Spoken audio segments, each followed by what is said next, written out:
everybody, what's going on? Welcome to a video that's really going to serve two purposes on my channel. The first purpose is a sort of crash course into object-oriented programming, and the second one is actually just to be the second part of my Tkinter kind of intermediate series. So depending on which one you're here for, obviously your goals here are going to vary. But we are going to make a Tkinter application, but you don't really need to know anything about Tkinter, and there's really no prerequisite here other than that you need to at least sort of understand Python. That would be a help. Otherwise, let's go ahead and get started. So we're going to go ahead and just import Tkinter as TK because we're going to be using Tkinter. If you're not familiar with what Tkinter is, it's a module to make GUIs, or graphical user interfaces. And also, if you're interested, I'll put the link to the Tkinter. The Tkinter playlist will be in the description anyway. So first of all, what is object-oriented programming? So it's kind of like this elusive thing that I think a lot of people don't even understand. I know I didn't even understand. I knew, about object-oriented programming, and I knew Python was an object-oriented programming language, but I didn't really know what object-oriented programming even was, right? And put quite simply, the problem is that once you understand object-oriented programming, you're going to describe object-oriented programming as programming using objects, right? Basically. That's how you're going to describe it, because that's what it is. But to somebody who doesn't understand it, like, what the hell is even an object, that's really confusing. So the idea of object-oriented programming is to create these object instances using codes. And object-oriented programming is really just like a paradigm that you would use, or a structure. So that's basically all you're doing, is you're structuring the code of your program to act and just basically be structured in a certain way. So the simply programming object-oriented programming actually isn't doing anything. It's just the structure of your code. So what happens is you make these classes and all this, and then you assign a variable to these classes, and then within the classes you have what looks to be functions, but really they're called methods, but they do the same thing as functions. And then you can say, variable.method of whatever or variable.function, so to speak.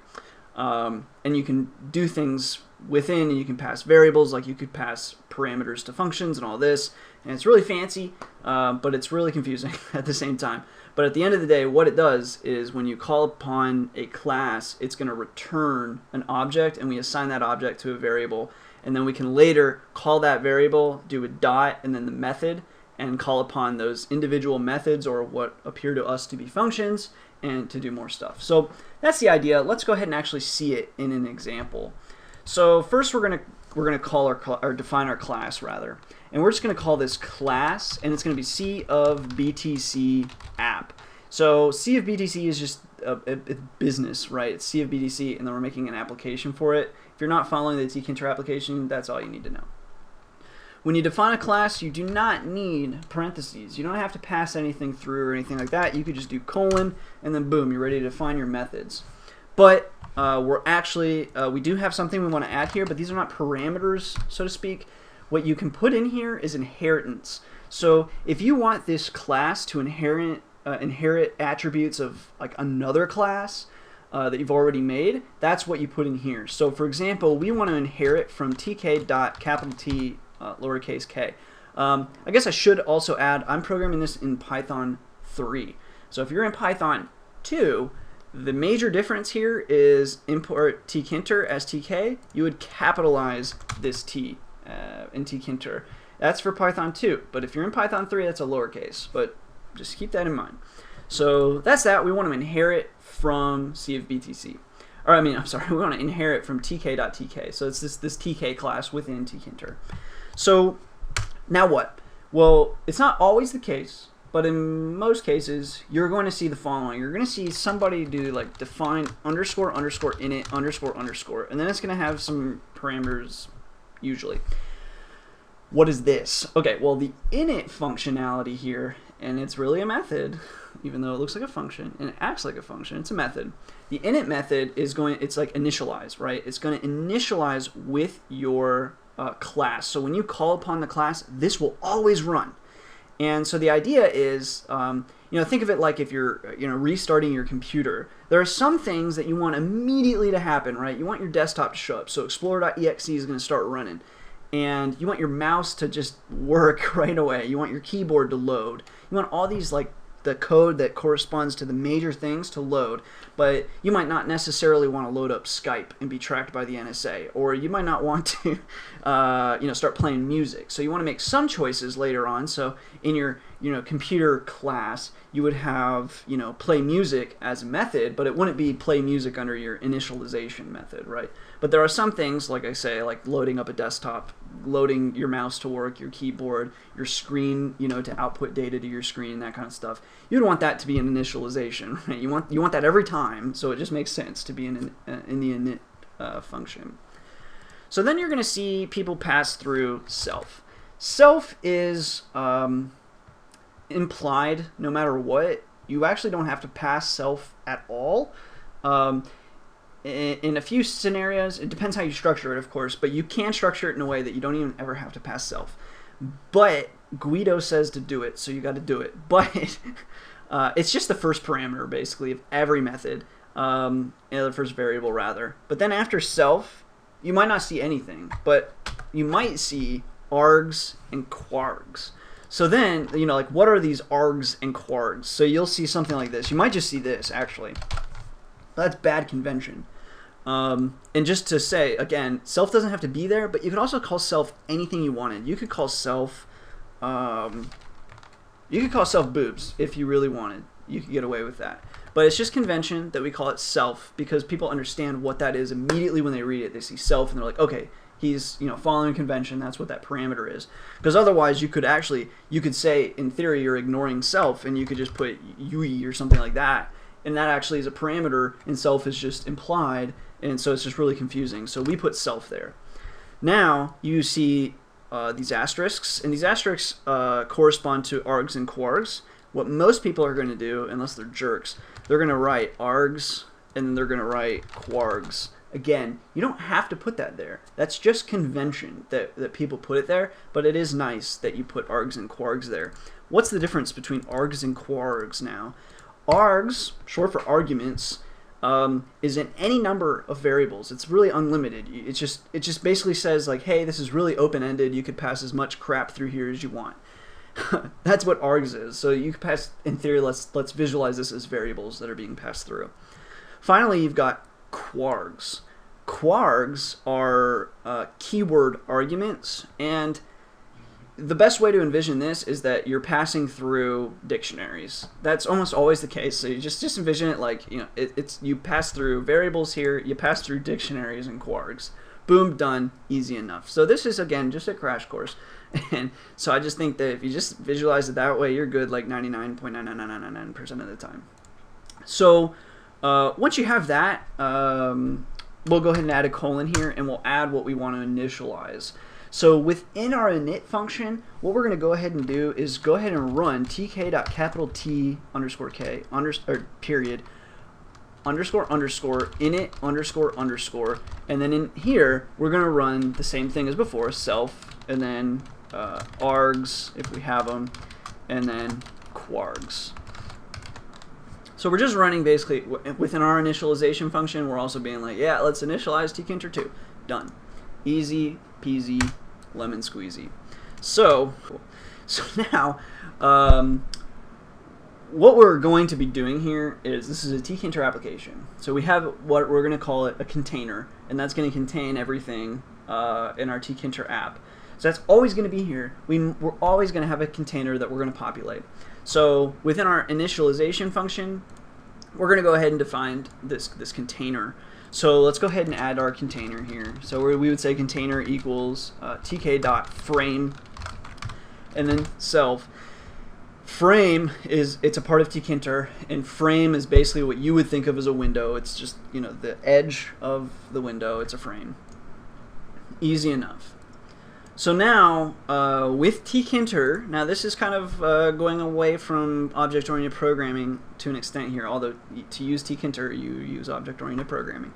But with Tkinter, you have two options for like shoving stuff into your window. The first option is to just pack it in. So you can use pack, and like it sounds just like it is, or it basically acts just like it sounds. And You can kind of dictate where stuff goes, but for the most part, it's like you got a big bag and you're just shoving crap in there, and like that's what pack does. So you can kind of say, I want this to be on the left side, or I want this to be over here, or whatever. But for the most part, pack just like shoves it in there, and that's it. So I personally don't like to use pack all the time, but if you're making a really quick window, maybe you've got like 2 or 3 elements that are going in that window, pack's actually easier. So I use pack sometimes. But if you're making a really complex window and you want to be able to organize stuff just so, you're going to use grid. But for now, we're going to use pack, and you're going to see in a second we're going to use grid anyways. But so for example, what we can do is we'll do container.pack, and then what we're going to do is we're going to use a few parameters here. We're going to say to the side, what side do you want to pack this stuff to? Easy enough. We're going to say top, so it's at the top. And then you have fill, and we're going to say fill is both, and then you're going to have expand, and we're going to say that equals true. So let me, let's see. When we use fill, what fill does is fill will fill in the space that you have allotted the pack, right? So if you pack something into a space, what fill's going to do is say, okay, let's fill this entire space, right? But then expand, what expand does is say, if there's any more white space at all in the window, irrespective of where we said we're going to pack this stuff, you can expand if there is space. So expand is like beyond the limits that you set, and then fill is just like let's fill in the limits that you set. Okay. So here now let's go ahead and do some basic configuration. So we're going to do container.grid_row configure, and this is grid_row configure is a part of tkinter.tk. Okay, so this is part of our little inheritance that we're doing here. So grid and then row configure, this is just some simple configuration. And then what we're going to say is 0 and then weight equals 1. I'll explain those in just a second, but we're going to do the exact same thing. That was row configure. Now we're going to change row to now be column configure. Easy.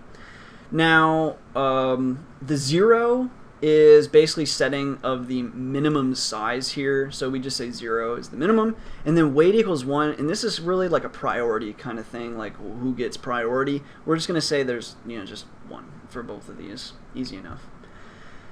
Now we're going to go ahead and specify a dictionary. This is going to be a massive part of our Tkinter application, but not really so massive to object-oriented programming. But we're just going to say self.frames, and self.frames equals a empty dictionary.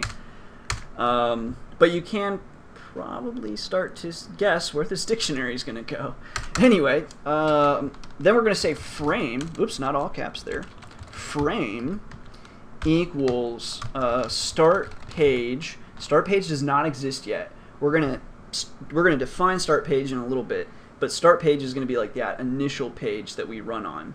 So frame equals start page, and start page, and then we're going to pass through container, whatever that container is, and then self. Easy peasy. Next, we want to reference the page in self.frames. Right now we just have one that we're going to stuff in there for now just to show the functionality, but eventually we're going to have a lot of frames, and the way that this is going to work for our Tkinter application is we make a bunch of frames and we slap them all in that container, but the frame that's on the top is the one we're interacting with, and then whenever we want to change that, we basically enter some code and or click a button that's going to run some code, and it's going to bring a different one to the front. And that's how we have multiple, like, not necessarily multiple windows, but that's how we have like one application that can load different types of windows. So anyway, frame, start page, container self, and then what we do is we're going to say self.frames, and we're going to say start page, and then we're just going to say equals equals the frame. Okay. So so then now we're going to use the grid, and we're going to say frame.grid, and this is why grid is superior. And we say we want this grid to be on row 0 and then column 0, and then we do sticky, and that is we're going to say NSEW. Now, I'm going to explain this. First of all, grid, again, grid is the kind of opposite to pack. Not opposite, but it's your other choice, right? You can either pack or you can do grid. And grid is basically, it's just like it sounds. So you assign some frame to the grid. And the grid, you say, okay, what row and what column do you want it to be in? And unlike, if you're familiar with matplotlib, you can also use a grid functionality, but you have to predefine the whole grid, and then you can say, okay, I want this in this part of the grid and this. But if you specified something outside of the grid, you wouldn't get away with it, right? It would error. So, but with Tkinter, when you make a grid, basically it's gonna just kind of conform to whatever you say. So you could say grid row equals 0, column equals 0, and then we could throw it. You don't have to copy this. But you could say row equals 110, column equals 110, and you would get away with that just fine. Now, it's not going to make the window huge. It's going to assume there's all these other rows and columns that we might populate later, but right now it's going to put these two things like basically right next to each other, because the other rows and columns are just empty. Whereas if you're familiar with matplotlib, it makes all of the rows and columns, so every like cell, so to speak, the exact same size. Tkinter doesn't do that. It just kind of helps you with like setting things up. So every cell is as big as you need it to be. Finally, we have this sticky parameter, and what this is I'm pretty sure it's just north, south, east, west. And what sticky does is it says like I want to. You can think of it like alignment, only alignment plus stretch. So sticky, I guess. And so if you say I want something to be sticky to the north, right? It's going to align everything up top. And if you do south, everything at the bottom, east, everything to the right, west, everything to the left. But if you said like sticky east-west, right, or EW, it's going to stretch everything in the center. But if you said north-south, it would stretch everything from the top to the bottom, but not to the edges. But if you say north, south, east, west, it's going to stretch everything to the size of that window. So once you've done that, the next thing that you would do is like you can do self.show underscore frame, and then what frame do you actually want to show, and we're going to say start page. So then we have self.show frame start page, and show frame doesn't quite exist yet, but we're going to basically use a built-in functionality with Tkinter here. So we're done with our initialization, and of course we always, we're initializing, so that's why we're always going to pull up start page rather first. So now we'll come down here and we're going to define show underscore frame, and then we're going to obviously pass through self and then controller. So for show frame, this is a really simple method here. It's just going to say frame equals self.frames controller here, and then finally frame.tk raise, and what tk raise is going to do is that's going to raise it to the front. Okay, so there's really no ordering here. It's just whatever's behind the front page is just being hidden, but then we finally will raise one up to the front. And so frame here, self.frames is corresponding here, which is all the frames, and then we've got this container controller or whatever that's being, this is the key, right? And then so we're looking for the value of self.frames with this key, and then whatever that is being thrown into frame, and then we're saying frame.tkRaise. We're going to run this method on that, and the reason why we can do that is because we've inherited tk.tk.